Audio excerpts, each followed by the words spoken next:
ശിവ, നീ എന്തിനാ കരയുന്നേ? അവളെ കണ്ടതു മുതൽ എന്റെ മനസ്സ് എന്റെ അടുത്തേലടാ. ഇതൊക്കെ പഴയ ഡയലോഗല്ലേ? അവൾ എന്നെ അവോയ്ഡ് ചെയ്യാണ്. എടാ, ഒരു പൂ കൊടുത്തിട്ട് പൂച്ചയെ പോലെ അവളെ പുറകെ നടന്ന ഇങ്ങനെയൊക്കെ സംഭവിക്കൂ. പക്ഷെ അവൾ എനിക്ക് വേണം അളിയ. വേണമെങ്കിലൊന്നും നടക്കില്ലെന്ന്. ആ പെണ്ണിനെ കണ്ടു കഴിഞ്ഞ ഒരു ട്രഡീഷണൽ പെണ്ണ് പോലെയാ. അതുകൊണ്ട് നമുക്ക് പുതിയ ട്രെൻഡ് കണ്ടെത്തണം. അതിന് ഒരേ ഒരു മാർഗമേ ഉള്ളൂ. അവളുടെ കുടുംബത്തോടൊപ്പം അടുക്കണം. അവളുടെ ഫാമിലിയോടൊപ്പോ? അമ്മയെന്നു പറഞ്ഞാൽ അത് അമ്മ തന്നെയാണ്. ആഹാ, 10 മാസം ചുമന്ന് നൊന്തു പെറ്റതാണ് അമ്മ. സർ, ആരാത്? എന്നെ അനുഗ്രഹിക്കൂ ഗുരുവേ. ആരാ മോനെ നീ? എന്നെ അനുഗ്രഹിക്കൂ ഗുരുനാഥ. നിനക്ക് എന്താണ് വേണ്ടത്? ആദ്യം എന്നെ അനുഗ്രഹിക്കുന്നേ. ആശീർവദിച്ചു കഴിഞ്ഞു, എഴുന്നേറ്റ് നിൽക്കൂ. ഇനി പറഞ്ഞോ, ആരാണ് നീ? നിനക്ക് എന്താ വേണ്ടത്? ഞാൻ നിങ്ങളുടെ ഫാനാണ് ഗുരുവേ. എന്നെ ശിഷ്യനായി ഏറ്റൂടെ പ്ലീസ്. മമ്മൂട്ടിക്കും മോഹൻലാലിനും ഒക്കെ ഫാൻസ് ഉള്ളതായിട്ട് അറിയാം. എനിക്കും അങ്ങനെ ഫാൻസ് ഉണ്ടെന്നോ? ഒരാളുണ്ട്, അത് ഞാനാണ് ചിറ്റപ്പ. എന്താ ഇത്? ആദ്യം ഗുരു എന്ന് പറഞ്ഞു, ഇപ്പൊ ചിറ്റപ്പനാക്കി കഴിഞ്ഞു. ഗുരുവാണെങ്കിൽ അകൽച്ച ഒരുപാടുണ്ടാവും, പക്ഷെ ചിറ്റപ്പനാണെങ്കിൽ ഒന്നും കൂടി അടുക്കുമല്ലോ. ഓഹോ, വാ മോളെ വാ. ഇത് ശിവ, എന്റെ ഫാനാ. ഇത് എന്റെ മരുമകളാണ്. ഇവരെന്താ ഇവിടെ വന്നിരിക്കുന്നത്? ഹായ്. ഹായ്. ചിറ്റപ്പ, എന്നെയും നിങ്ങളെ പോലെ കലാകാരനാക്കൂ പ്ലീസ്. Okay okay. ഇപ്പൊ എന്താണ് ചെയ്തോണ്ടിരിക്കുന്നേ? Add photography. ഒരു കലാകാരൻ ക്യാമറ വർക്ക് ചെയ്യുന്നത് അത്ര ഈസി അല്ല.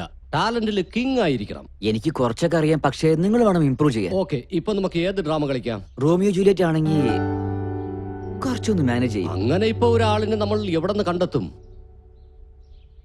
ചിറ്റപ്പ, അതിന് ഇവളില്ലേ? ഞാനോ? ദേഷ്യപ്പെടണ്ട മോളെ, പുതിയ ആളല്ലേ, ഒന്ന് സമ്മതിച്ചു കൊടുത്തേക്ക്. ചൂടായിട്ടുള്ള മുളക് ബജി റെഡിയാണ്. ആഹാ, ദാ ചൂടുള്ള മുളക് ബജി. അവളുടെ കൈപുണ്യം ഉണ്ടല്ലോ, വളരെ നല്ലതാ. എടുക്ക് എടുക്ക്, കഴിക്ക്. കഴിക്കും മോനെ, എടുത്തോളൂ.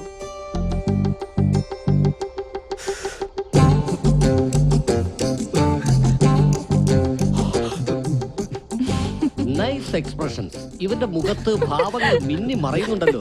ആ പിന്നെ മോനെ, അത് നേരത്തെ പറഞ്ഞ അത് ഒന്ന് ചെയ്ത് കാണിക്കാമോ? മോളെ കുറച്ച് പുറകിലോട്ടില്ലേ?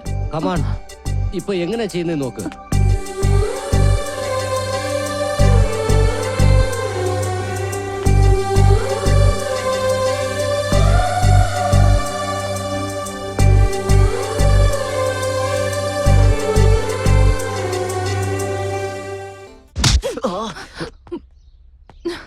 വാ, കൊള്ളാം കൊള്ളാം, വളരെ മനോഹരം. നന്നായിട്ട് ചെയ്തു മോളെ. Very good very good. നീ നല്ല ടാലന്റ് ഉള്ളവനാ. Hi Nandini, please sit. Coffee കുടിക്കുന്നോ അതോ ചായ കുടിക്കുന്നോ? No thanks sir. അല്ല, അന്ന് മഹിക്ക് മാർക്ക് കുറച്ചു കൊടുത്ത് ഷോയിൽ നിന്ന് എലിമിനേറ്റ് ആക്കിയില്ലേ? അതിനുശേഷം നിങ്ങൾ അവരെ എപ്പോൾ എങ്ങനെ കണ്ടുമുട്ടി സർ? കണ്ടുമുട്ടിയതിനു ശേഷം എന്താ സംഭവിച്ചത്? അത് അറിഞ്ഞിട്ട് വർക്ക് സ്റ്റാർട്ട് ചെയ്യാന്ന് കരുതി. ഓ, മഹേശ്വരി പറ്റിയാണോ? സത്യത്തിൽ ആ പെൺകുട്ടിയുടെ പെർഫോമൻസിന് ഞാൻ കൊടുക്കാൻ വെച്ച മാർക്ക് അത് തന്നെയായിരുന്നു. അതിന് ആ പെണ്ണ് ഹേർട്ടായി എന്താ ചെയ്തെന്നറിയോ?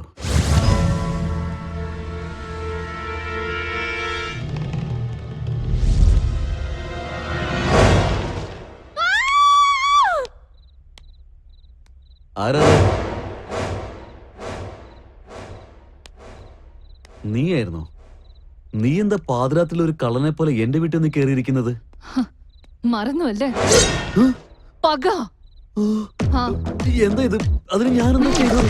ഇന്നലത്തെ ഡാൻസ് പ്രോഗ്രാമിന് ആ പെൺകുട്ടിക്ക് 80 മാർക്സ് കൊടുത്തു. അതിന് മാത്രം അവളുടെ ഡാൻസില് എന്താ ഉണ്ടായിരുന്നത്? ആ ഡാൻസില് റിതം ഉണ്ട്. ആ പെണ്ണിന്റെ ബോഡിയില് റിതം ഉണ്ടെന്നല്ലേ? പക്ഷെ എന്റെ ബോഡിയില് അത് ഇല്ലായിരുന്നു എന്ന്. താൻ എപ്പോഴെങ്കിലും ഡാൻസ് കളിച്ചിട്ടുണ്ടോ?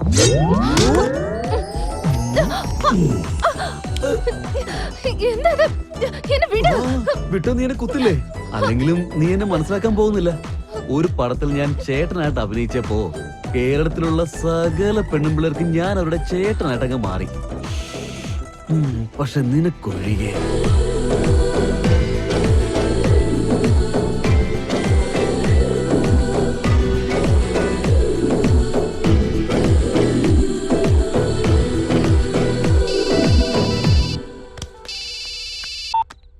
ഹലോ, എന്താ നീ അവിടെ സേഫ് അല്ലേ? ആ സേഫാ.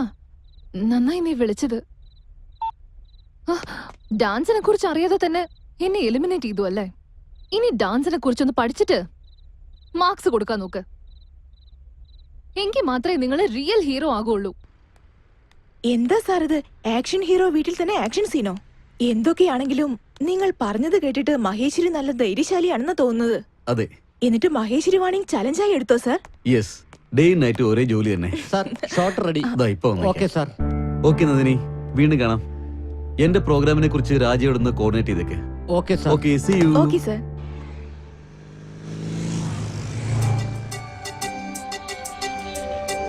ഇവളെന്താ ഇവിടെ വരുന്നേ? ദാ നോക്ക്, ഇത്രയും ദിവസം നിങ്ങൾ ഫോളോ ചെയ്തിട്ട് ഞാൻ മിണ്ടാതിരുന്നത് വേറെ ഒന്നും കൊണ്ടല്ല. നിങ്ങളത് മനസ്സിലാക്കിയിട്ട് പോവെന്ന് വിചാരിച്ചിട്ടാ. എന്റെ പുറകെ കറങ്ങിയിട്ട് വെറുതെ നിങ്ങളുടെ സമയം കളയല്ലേ. അറിയാത്ത ഒരാളുടെ കൂടെ ഞാൻ അങ്ങനെ ഇടപഴകാറില്ല. എനിക്കതിന് പറ്റൂല. പ്രണയമാണെങ്കിലും ഫ്രണ്ട്ഷിപ്പ് ആണെങ്കിലും അത് സ്വന്തം ഇഷ്ടപ്രകാരം ഉണ്ടാവണം. ടോർച്ചർ ചെയ്തിട്ട് ഉണ്ടാവരുത്. ദയവ് ചെയ്ത് ഇവിടെ നിന്ന് പോയി തരാവോ? അപ്പോ വെറും ഫ്രണ്ട്സ് വേണ്ടേ? ദാ, നിനക്ക് 110 വയസ്സാ. എന്താ പറഞ്ഞ തെറ്റാണോ? ദാ, നീ 2 ദിവസം എവിടെയായിരുന്നു? ആ പെണ്ണിനെ വളച്ചങ്ങനെ എടുത്താ നീ? ഇല്ലടാ. ഒരു ഫ്രണ്ട്ഷിപ്പ് എങ്കിലും നീ ഡെവലപ്പ് ചെയ്തെടുത്തോ? എവിടാ? ഫ്രണ്ട്ഷിപ്പ് ആണെന്ന് പറഞ്ഞാലും അവള് സമ്മതിക്കുന്നില്ല. അത് മാത്രല്ലാതെ നിന്റെ കൂടെ എനിക്ക് എന്തിനാ ഫ്രണ്ട്ഷിപ്പ് ചോദിക്കുക? എന്താണാവോ? ഈ പ്രേമം എന്ന് വെച്ചാൽ മനസ്സ് ബന്ധപ്പെട്ടതാണ്. ആരാണെങ്കിലും മനസ്സിന് ഇഷ്ടപ്പെടണേ. അങ്ങനെ ഇഷ്ടപ്പെട്ടില്ലെങ്കിൽ വലിയ സ്റ്റാർ വന്ന് പറഞ്ഞാലും അവര് നോന്ന് പറഞ്ഞു പോവുകയേ ചെയ്യുള്ളൂ. പക്ഷെ അവള് നോന്ന് പറഞ്ഞാലും ഞാൻ വിടില്ല. അഭിനന്ദനങ്ങളടാ. ഈ സന്തോഷത്തിൽ നമുക്കൊരു പാർട്ടി അറേഞ്ച് ചെയ്യണം. എന്താടാ പാർട്ടി എന്ന് പറയുന്നത്? വല്ല പാർട്ടിയിൽ ജോയിൻ ചെയ്യാൻ പോവാണോ? ഏയ് ഒന്നുമില്ല സാറേ, ശിവ പാർട്ടി തരാന്ന് പറഞ്ഞു. ഓ, ശിവയുടെ പാർട്ടിയാണോ? നാളെ പാർട്ടി കൊടുക്കേണ്ടത് ശിവയല്ല, വേറെ ആര്? RKS ഗ്രാൻഡ് സ്കാലറാണ്. അതെന്താണ് സാറേ? കാരണം നമ്മുടെ ആഡ്സ് ഇഷ്ടപ്പെട്ടു, നമ്മളെ അഭിനന്ദിപ്പിക്കാൻ പാർട്ടി തന്നെയാണ്.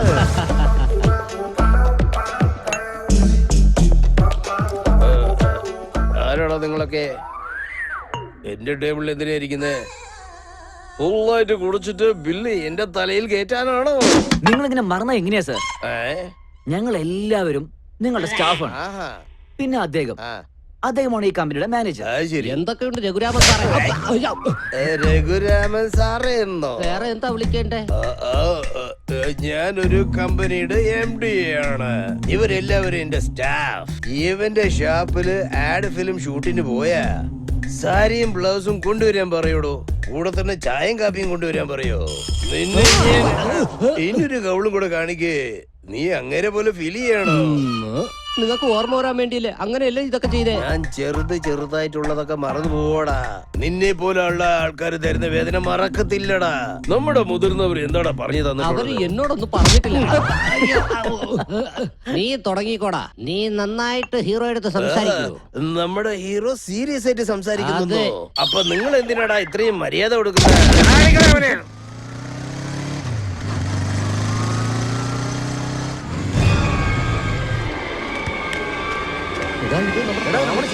വാ, ഹോസ്പിറ്റലിലേക്ക് കൊണ്ടുപോകാം. ആംബുലൻസ് വരാതെ എടോ, ആംബുലൻസിന് വെയിറ്റ് ചെയ്യുന്ന സമയമില്ലടാ. മെല്ലെ പിടിക്കും. സൂക്ഷിക്കണം. എടോ, അവളോട് ഫോൺ വിളിച്ച് പറയും വേഗം.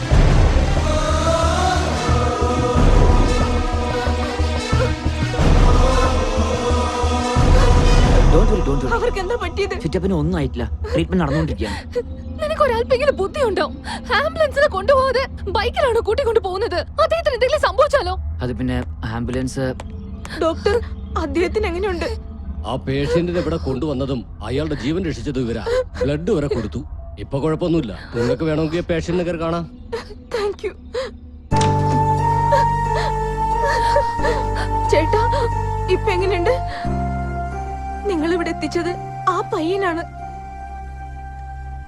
അവൻ ഇവിടെ എത്തിച്ചതുകൊണ്ട് നിങ്ങൾ രക്ഷപ്പെട്ടു.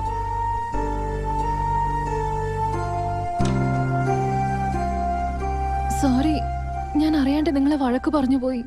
ചീത്ത പറഞ്ഞത് നിങ്ങളല്ലേ? സാരില്ല. അദ്ദേഹത്തിന്റെ ജീവൻ രക്ഷിച്ചതിന് ഒരുപാട് നന്ദി. അദ്ദേഹം ഞങ്ങളുടെ എല്ലാമാണ്. എന്തെങ്കിലും പറ്റിയിരുന്നെങ്കിൽ ഞങ്ങൾക്ക് സഹിക്കാൻ പറ്റില്ലായിരുന്നു. ഒന്നും സംഭവിച്ചില്ലല്ലോ.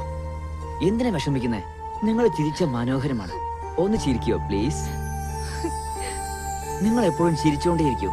ലൈഫ് ഹാപ്പി ആയിരിക്കും. അതോടൊപ്പം ഞാനും ഹാപ്പി ആയിരിക്കും. ഒന്നുമില്ലെന്നേ. ഫ്രണ്ട്സ്,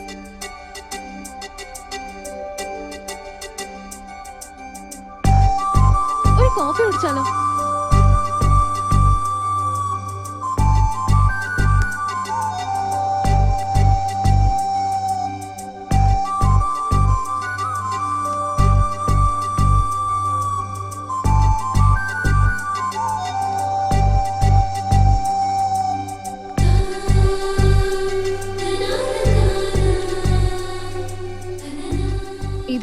നോക്കുന്നത്? ഇന്ന് നിങ്ങളെ കാണാൻ ഒരു വ്യത്യാസം തോന്നുന്നു. എന്തിന്?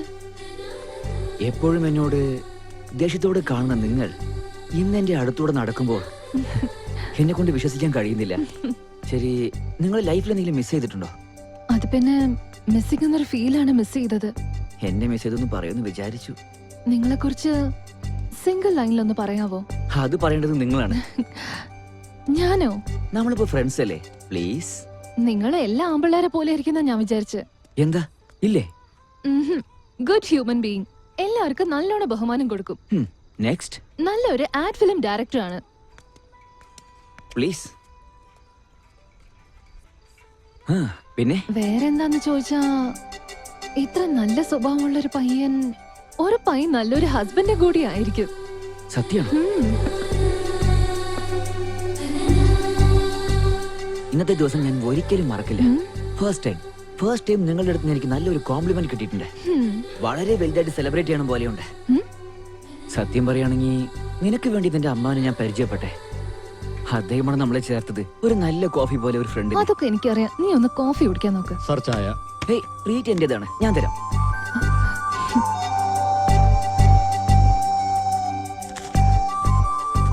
Thank you sir. Shiva, already late ആയി. വീട്ടിൽ അമ്മ ഒറ്റയ്ക്കാണ്. ബൈ. ബൈ. ദൈവമേ, 50% മാത്രമേ കൺഫേം ചെയ്തിട്ടുള്ളൂ. ഒരു പ്രാവശ്യം എന്റെ അടുത്തേക്ക് തിരിഞ്ഞ് നോക്കിപ്പിച്ചാലേ ഒരു 75% ഫിക്സ് ആയേക്കും.